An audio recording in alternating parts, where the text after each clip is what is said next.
Kumakalat na rin po sa social media yung idea ko 'no na sakaling manalo si Sara Duterte, sakaling maging presidente nga si Sara Duterte, ang tinutumbok daw netong si Miss Karen Davila ay maging spokesperson nga ni Sara Duterte. Yan daw ang tinutumbok ni Karen Davila. Um, Marami ng pagkakataon na makikitaan mo siya talaga ng pagkiling sa mga Duterte. Wala naman sigurong problema kung ganyan ka talaga. Ganyan talaga ang prinsipyo mo. Ganyan talaga ang paniniwala mo. Pero kung may hidden agenda ka, may sarili kang interes, kaya naging ganon ang prinsipyo mo, kaya naging baluktot ang kaisipan mo, hindi maganda yon. Kung dati ka ng DDS noon pa man, nabulag ka, nabudol ka, nabaluktot ang kaisipan mo, kasi wala na namang, hindi na naman ngayon tanong kung sino ba talaga yung posibleng mabudol, posibleng mabaluktot ang kaisipan ng mga Duterte, kahit nga yung mga professional na nagiging gano'n na rin eh. So, hindi na natin masasabing yung mga innately bobo at tanga lang talaga ang pwedeng mabudol.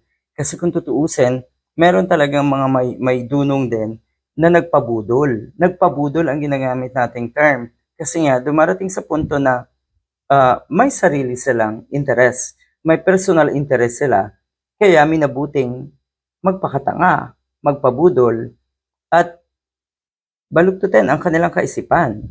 Eto, kung totoo man eto kung totoo man eto, kung totoong sinabi ito ni Miss Karen Davila, nakaka-disappoint.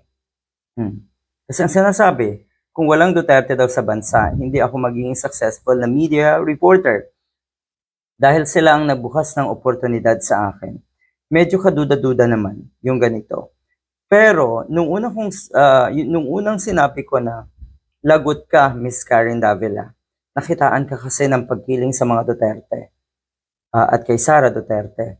Kaya umpisa na ito para ikaw ay gamitin ng mga DDS, lalo na po ng mga DDS vlogger, para sa kanilang mga kasinungalingan. Hindi ako naniniwala na nanggaling ito sa bibig ni Miss Karen Davila.